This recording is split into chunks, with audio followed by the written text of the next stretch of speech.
الحمد لله وكفى وسلام على عباده الذين اصطفى أما بعد فأعوذ بالله من الشيطان الرجيم بسم الله الرحمن الرحيم وقال الرسول يا رب إن قوم اتخذوا هذا القرآن مهجورا صدق الله مولانا العظيم وبلغنا رسوله النبي الكريم ونحن على ذلك من الشاهدين والشاكرين والحمد لله رب العالمين۔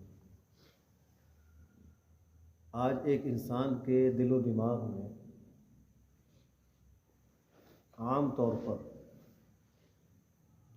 بڑی کامیابی یا بڑی اہمیت کی چیز وہ دنیا اور اس سے متعلق چیزیں ہیں، مال ہے، عہدہ ہے، جائیداد و زمین ہے، اس کو وہ بہت اہم سمجھتا ہے اور اس کے لیے بہت تگ و دو کرتا ہے، اس کے لیے بہت فکر بھی کر رہا ہوتا ہے اور محنت بھی کرتا ہے اپنی اپنی حیثیت کے مطابق، مزدور اپنی حیثیت کے مطابق، ملازم اپنی حیثیت کے مطابق، افسر اور سرمایہ دار اپنی حیثیت کے مطابق، لیکن جس چیز کو وہ اہم سمجھتے ہیں تو اس کے لیے وہ بہت زیادہ محنت بھی کرتے ہیں اور فکر بھی کرتے ہیں، اور اس کے نتیجے میں ان کو وہ چیز حاصل بھی ہو جاتی ہے۔ یہ ایک فطرت کا اصول ہے، جب انسان کسی چیز کے لیے محنت کرے گا، کوشش کرے گا تو اللہ اس کو وہ چیز دے دیں گے، اور جو محنت نہیں کرے گا تو اس کو پھر کوئی کامیابی نہیں ملے۔ امام شافعی رحمہ اللہ کا نام سنا ہے آپ حضرات؟ امام شافعی رحمہ اللہ بہت بڑے امام ہیں، 4 امام مشہور ہیں، امام اعظم ابو حنیفہ رحمہ اللہ، امام مالک رحمہ اللہ، امام شافعی رحمہ اللہ اور امام احمد بن حنبل رحمہ اللہ۔ ان چاروں اماموں کی فقہ اس وقت پورے عالم اسلام میں رائج ہے اور اس پر عمل ہو رہا ہے، کہیں حنفی فقہ پہ عمل ہو رہا ہے، کہیں شافعی پہ، کہیں مالکی پہ، کہیں حنبلی۔ ہمارے ہاں جیسے پاکستان، ہندوستان اور ایشیا کے اکثر ممالک کے اندر امام ابو حنیفہ رحمہ اللہ کی فقہ پر عمل ہوتا ہے۔ تو امام شافعی رحمہ اللہ کے زمانے میں ایک عورت تھی، اس عورت کے ہاں بیٹے پیدا ہوتے تھے، بیٹی پیدا نہیں ہوتی، لڑکے پیدا ہوتے تھے۔ یہاں یہ بات بھی یاد رکھیں کہ اولاد کا ہونا اور پھر اولاد میں لڑکا یا لڑکی کا ہونا یہ سب اللہ کے اختیار ہے، اس میں بندے کا، مخلوق کا کوئی عمل دخل نہیں۔ للہ ملک السماوات والارض یہب لمن یشاء اناثا ویہب لمن یشاء الذکور او یزوجہم ذکرانا واناثا ویجعل من یشاء عقیما۔ جس کو چاہے اللہ لڑکے دے، جس کو چاہے لڑکیاں دے، جس کو چاہے دونوں نہ دے، جس کو چاہے دونوں دے دے، یہ اللہ کی مرضی ہے۔ آج بہت سے خاندانوں کے اندر اگر بیٹیوں کی پیدائش زیادہ ہو تو اس عورت کو منحوس کہتے ہیں، نعوذ باللہ، یہ قصور اس کا سمجھتے ہیں، حالانکہ لڑکے لڑکی کے ہونے میں انسانوں کا کوئی عمل دخل ہے ہی نہیں، تو اللہ کی مرضی۔ تو امام شافعی رحمہ اللہ کے زمانے میں اس عورت کے یہاں صرف لڑکے پیدا ہوتے تھے، لڑکی پیدا نہیں ہوتی۔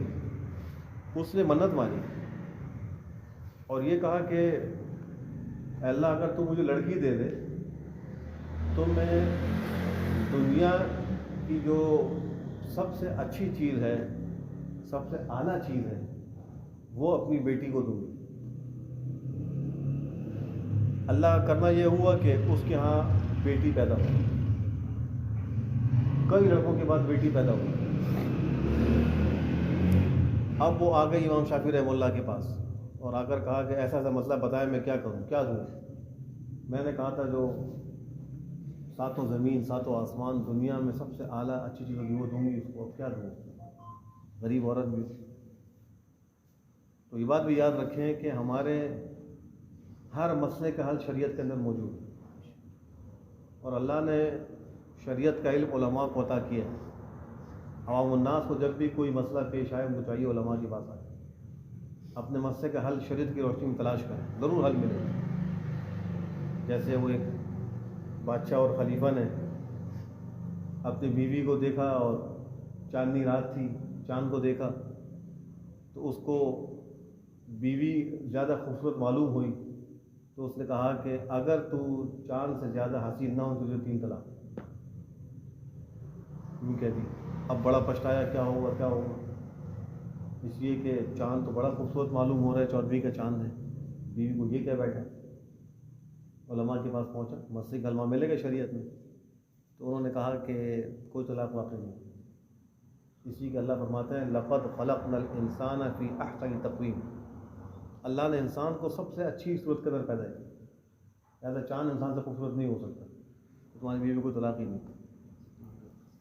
امام ابو حنیفہ رحمہ اللہ کے زمانے میں امام اعمش رحمہ اللہ ایک اور بڑے فقیہ تھے، اور ان کا کچھ فقہی اختلاف امام صاحب سے رہتا تھا.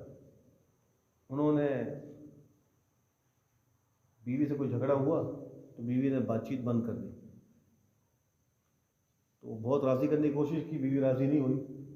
تو انہوں نے غصے میں قسم اٹھائی کہ اگر تو صبح سے پہلے مجھ سے نہیں بولی تو تجھے طلاق. بیوی تو جان چھڑانا چاہتی تھی. اب بیوی نے کیا کیا، خاموشی اختیار کر لی. کوشش کر رہے ہیں بلوانے کی، وہ نہیں بول رہی. پریشان ہو گئے کہ اب صبح ہوگی تو طلاق واقع ہو جائے گی، یہ تو بول رہی ہے. تو امام صاحب رحمہ اللہ کے پاس آئے. حالانکہ کچھ مسئلہ کی اختلاف رہتا تھا، لیکن جب مسئلہ یہاں پھنس گیا تو آئے کہ مجھے مسئلے کا حل بتائیں. امام ابو حنیفہ رحمہ اللہ نے ان کو فرمایا کوئی مسئلے کی بات نہیں، اپنے محلے کی مسجد کے مؤذن کو بلاؤ، اس کو 1 دینار دو اور کہو کہ آج صبح کی اذان وقت سے پہلے دے دیں. صبح صادق کا جو وقت ہے نا اس سے پہلے اذان دے دیں. تو مؤذن صاحب نے کہا ٹھیک ہے دے دوں گا. اس کا مسئلے کا حل تھا. تو ابھی صبح صادق نہیں ہوئی تھی، نماز کا وقت نہیں ہوا تھا. مؤذن نے بانگ دے دی. جب بانگ دے دی تو وہ جو بیوی تھی بول پڑی، اچھا ہوا تو بڈھے سے میری جان چھوٹی. امام اعمش نے کہا جب تک امام ابو حنیفہ زندہ ہے نا جان نہیں چھوٹے گی، ابھی صبح نہیں ہوگی، اذان پہلے ہو گئی. وہ بول پڑی، اس کی شرط پوری ہو گئی، طلاق واقع نہیں ہوئی. تو علماء کے پاس مسئلوں کا حل موجود ہے. کبھی پریشان ہو جاؤ علماء کے پاس، امام صاحب کے پاس آ جاؤ، پھر میرے مسئلے کا حل بتاؤ، انشاءاللہ کوئی نہ کوئی آپ کا حل وہ نکل آئے گا. تو وہ عورت آ گئی امام شافعی رحمہ اللہ کے پاس کہ اب کیا کروں، اس کو کیا دوں. امام صاحب نے فرمایا کہ جب تمہاری بچی بڑی ہو جائے نا تو اس کو قرآن کی تعلیم دو، اور جب یہ شادی کے قابل ہو جائے تو اس کو سامان میں نا قرآن کریم کا نسخہ ہدیے میں دینا. اس لیے کہ دنیا و ما فیہا میں قرآن کے علم سے بہتر کوئی چیز نہیں، قرآن سے بڑی کوئی چیز نہیں ہے. لیکن آج ہمارا حال کیا ہے قرآن کے ساتھ؟ کیا ہم اس کو صحیح پڑھ سکتے ہیں؟ کیا ہم اس کو سمجھتے ہیں؟ کیا ہم اس کے اوپر عمل کرتے ہیں؟ کیا قرآن کو ہم ہر روز پڑھتے ہیں؟ کتنے مسلمان ایسے ہم نے یہ حال کیا. میں نے جو خطبے میں آیت تلاوت کی، قیامت میں اللہ کے رسول اللہ کے سامنے شکوہ کریں گے. وقال الرسول یا رب، رسول کہیں گے، عرض کریں گے اے پروردگار، ان قوم اتخذوا هذا القرآن مہجورا، میری اس قوم نے قرآن کریم کو چھوڑ دیا. یہ شکوہ کریں گے. جب اللہ کا نبی شکوہ کرے اللہ کی بارگاہ میں تو کون بچا سکتا ہے؟ جب وہ کہہ دیں کہ میری قوم نے قرآن چھوڑ دیا، قرآن پہ عمل نہیں کہ قرآن کو نہیں پڑھا، تو اس کی بچت ہو ہی نہیں سکتی، پھنس جائے گا وہ. تو آج ہر مسلمان یہ فکر کرے، سوچے میرا قرآن سے تعلق کیسا ہے. یہ اتنی عظیم الشان کتاب ہے کہ اس عورت کی منت پوری ہو رہی ہے قرآن کی تعلیم دینے پر. خود بھی قرآن صحیح کرنے کی فکر کریں، اپنے بچوں کو بھی قرآن صحیح کروائیں. آپ کی مسجد میں اللہ نے آپ کو اچھا امام دے دیا، مولانا عبدالغفار صاحب موجود ہیں، اپنے بچوں کو بھی ان کے پاس بھیجیں کہ قرآن سکھاؤ ہمارے بچوں کو. خود بھی آئے، ان سے وقت لے کہ ہمیں قرآن پڑھا دو. اور اللہ نے کتنی بڑی مہربانی فرمائی کہ اگر کوئی شخص قرآن کریم حفظ کرنا شروع کرے اور حفظ نہ کر سکے، اس دوران اس کی موت واقع ہو جائے، انتقال ہو جائے، تو اللہ فرشتوں کو مقرر کر کے قرآن حفظ کروائیں گے اور کل قیامت میں اس کو حافظوں میں شمار کریں گے. اور کیا چاہیے. اور حافظ قرآن کا مرتبہ کیا ہوگا؟ قیامت میں کہا جائے گا اقرا ورتقی ورتل کما کنت ترتل فی الدنیا، پڑھتا جا چڑھتا جا، جیسے دنیا میں تو ترتیب سے پڑھتا تھا ایسے یہاں بھی پڑھ. جہاں قرآن مکمل ہوگا وہاں اس کا مقام ہے. حافظ قرآن کے ماں باپ کو اللہ ایک تاج پہنائیں گے، اور وہ تاج ایسا روشن ہوگا کہ سورج سے زیادہ اس کی روشنی ہوگی. ماں باپ کو یہ ملے گا تو حافظ کو کیا ملے گا؟ اس کی سفارش پہ اللہ ان لوگوں کو جن پہ جہنم واجب ہو چکی ہوگی جہنم سے بچائیں گے، جنت میں داخل کریں گے. ہمارے ایک مقتدی ہیں، حافظ نہیں ہیں. مجھے کہتے تھے وہ ہیلی کاپٹر کے پائلٹ تھے, کوبرا ہیلی کاپٹر اڑاتے تھے, ریٹائر ہو گئے. تو وہ کہتے ہیں میں صورت کیسے یاد کرتا تھا کہ جب میں فلائٹ میں جاتا تھا تو پہلے ایک صفحے پہ ایک آیت لکھتا تھا, اس کو اپنے جہاں کاکپٹ میں بیٹھتا ہوں وہاں لگا دیا تھا. اس کے بعد بس پورے سفر میں اس ایک آیت کو رٹتا رہتا تھا. ہیلی کاپٹر چلا رہا ہوں اور اس کو رٹ رہا ہوں, یاد کر. جس کو اللہ شوق نصیب کر دے وہ یاد کرتے. اپنا قرآن خود بھی صحیح کرے, بچوں کو بھی صحیح کروائے, مسجد کے امام سے فائدہ اٹھائیں. مسجد خالی اس لیے نہیں کہ 5 وقت نماز پڑھنے اور چلے جائیں. اس مسجد میں مسجد نبوی کے اعمال زندہ ہونے چاہیے. مسجد نبوی جو اللہ کے نبی کی بنائی ہوئی مسجد تھی, اس میں اعمال کیا تھے؟ کہیں قرآن کی تعلیم, کہیں ذکر کا حلقہ, کہیں جو ہے وہ تجوید صحیح ہو رہی ہے, کہیں جماعتیں آ رہی ہیں اور جاری ہیں, کہیں جو ہے وہ قافلوں کو جنگ کے لیے روانہ کیا جا رہا ہے کہ وہ آ رہے ہیں. سب چیزیں مسجد ہی سے زندہ ہو, سب مسجد کے اعمال تھے. تو قرآن کی تعلیم ضرور بچوں کو سکھائیں, خود بھی سیکھیں, ان کو بھی سکھائیں. ورنہ کل قیامت میں اگر قرآن نے ہمیں پکڑا نا کہ اللہ اس نے میرا حق ادا نہیں کیا, القرآن حجت لک او علیک, قرآن یا تو ہمارے حق میں حجت ہے یا ہمارے خلاف حجت ہے. اگر ہمارے حق میں یہ سفارش کرے گا نا, اللہ سفارش قبول کرے گی. وہ کہے گا اللہ یہ صاحب قرآن ہے, یہ قرآن پڑھتا تھا, اس نے میرا حق ادا کیا, اللہ اس کو بخش دے, اللہ بخشیں گے. اور اگر وہ کہہ دے اللہ اس کو پکڑ, اس نے میرا حق ادا نہیں کیا, اس نے مجھے نہیں پڑھا, مجھ پہ عمل نہیں کیا, تو اللہ پکڑیں گے. تو قرآن سے جڑ جائیں. مسلمان جب قرآن سے جڑے گا کامیاب ہوگا. شعبان کا مہینہ چل رہا ہے, آج 10 شعبان ختم ہو چکی, 11ویں شروع ہو گئی. چند دنوں کے بعد جو مہینہ آ رہا ہے رمضان المبارک کا مہینہ آ رہا ہے, اس کو شہر القرآن کہتے ہیں. یہ قرآن کا مہینہ ہے. نبی کریم صلی اللہ علیہ وسلم قرآن کریم کو کتنا اہتمام فرماتے تھے. 2 دفعہ آپ نے دور فرمایا جبریل امین کے ساتھ, آپ کا جو آخری رمضان تھا, انہوں نے 1 دفعہ ضرور دور کرتے تھے. تراویح میں قرآن پڑھتے تھے, ویسے پڑھتے تھے. امام ابو حنیفہ رحمہ اللہ اس مہینے میں 61 قرآن ختم کرتے تھے. 61 قرآن, ایک قرآن دن میں, ایک قرآن رات میں, ایک تراویح میں. اور امت کے حضرات جو قرآن کریم پڑھتے تھے نا, ان کا جو تعامل منقول ہو رہا ہے, کتنا کتنا پڑھتے تھے. بعض 30 دن میں ختم کرتے تھے, بعض 7 دن میں ختم کرتے. قرآن کریم کی 7 منزلیں نا, نیچے لکھا ہوتا ہے منزل نمبر 1 2 3. تو یہ جو منزلیں ہیں نا, یہ صحابہ کرام کا معمول ہے. یہ کوئی وحی کے ذریعے نہیں بتلایا گیا. صحابہ کا قرآن پڑھنے میں معمول یہ تھا, ایک منزل ایک دن میں, پھر دوسری ایک دن میں, تو 7 دنوں میں 7 منزلیں قرآن کریم مکمل کرتے. بعض وہ تھے جو 3 دن میں پورا قرآن ختم کرتے, ہر روز, ہر 3 دن میں قرآن ختم. بعض وہ تھے جو 1 دن میں قرآن ختم کرتے تھے, 1 دن میں, ہر روز ایک قرآن ختم. اور بعض ایسے بھی تھے دن میں 1 اور رات میں 1, اور بعض دن میں 3. یہاں تک آیا ہے کہ ایک آخری جو معمول منقول ہوا ہے, دن بھر میں 24 گھنٹے میں 8 قرآن ختم کرتے ہیں. اندازہ لگائیں. ایک قاری صاحب کی سائیکل چوری ہو گئی, بہت زیادہ رو رہے ہیں, بہت زیادہ واویلا کر رہے ہیں. کسی نے مجھے, قاری صاحب کیا ہو گیا؟ سائیکل چوری ہوئی, دوسری مل جائے گی, اور مل جائے گی, سائیکل تو ہے. کہا سائیکل پہ نہیں رو رہا, میں نے اس سائیکل پہ 12,000 قرآن کریم ختم کیے, اس پہ رو رہا ہوں.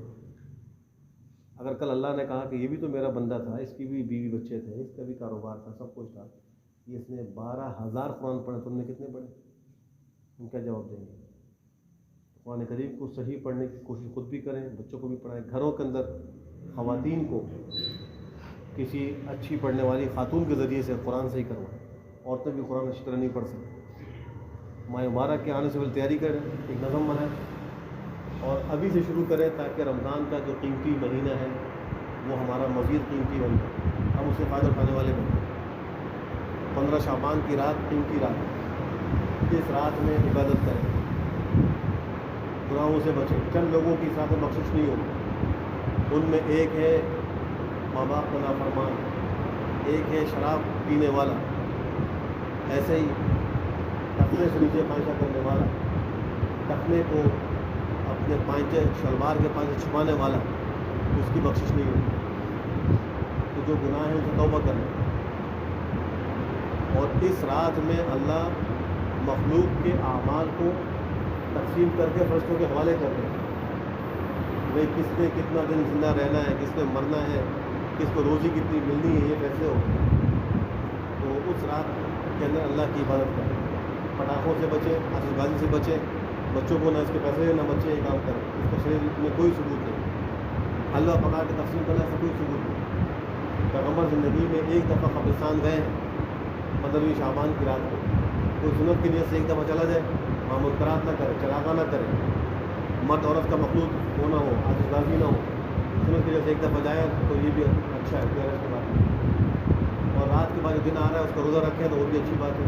حدیث میں آتا ہے کہ آپ علیہ والسلام رمضان کے علاوہ سب سے زیادہ شعبان کے مہینے میں روزے رکھتے ہیں، تو اس کو بھی اہتمام کریں، جتنا ہو سکے روزے رکھ لیں، لیکن رمضان کی تیاری کریں اور ابھی سے منصوبہ بنائیں کہ کیسے میں رمضان میں زیادہ اللہ کی عبادت کر سکتا ہوں، قرآن کریم کیسے میں اچھا پڑھ سکتا ہوں۔ اگر ابھی سے آپ سوچیں گے، منصوبہ بنائیں گے تو پھر رمضان کے آنے کے بعد سے اچھا فائدہ اٹھائیں گے۔ بس انہیں معاملات سے اپنی بات کو ختم کرتا ہوں، جو کہا سنا کہ اللہ اس پہ عمل کرنے کی توفیق نصیب فرمائے۔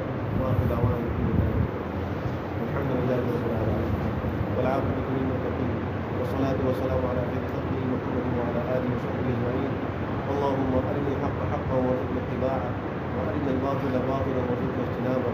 اے اللہ ہمارے چھوٹے بڑے گناہوں کو معاف فرما، اے اللہ ہم سب کو قرآن و سنت کے مطابق نہیں گزارنے کی توفیق نصیب فرما۔ اے اللہ ہمیں قرآن کریم سے جوڑ لیجیے، اے اللہ ہم سب کو قرآن کریم کے جملہ حقوق ادا کرنے کی توفیق نصیب فرما۔ اے اللہ اس کو صحیح طرح پڑھنے، سمجھنے، اس پہ عمل کرنے کہ ہم سب کو توفیق نصیب فرما۔ اے اللہ جو بیمار ہیں ان کو شفا سے عافیت نصیب فرما۔ اے اللہ جو ہمارے مرحومین انتقال کر گئے ان کی بار بار مغفرت فرما۔ اے اللہ جو پریشان حال ہے ان کی پریشانیوں کو دور فرما، کسی مصیبت میں ہے اللہ ان کو راحت نصیب فرما۔ اے اللہ ہم سب کو مرنے سے پہلے آخرت کی خوب تجاری کی توفیق نصیب فرما۔ اے اللہ ہم سب کو ماہ مبارک خوب عافیت کے ساتھ، اعمال صالحہ کے ساتھ، روزے تراویح قیام اللیل کے ساتھ نصیب فرما۔ اے اللہ ان حاضرین دلوں میں جو بھی جائز خواہش ہے اس کو غیب سے پورا فرما، دنیا مشکلات کو حل فرما، تمام ایک مقاصد میں کامیاب و کامیاب فرما۔ سبحان ربک رب العزۃ عما یصفون، وسلام علی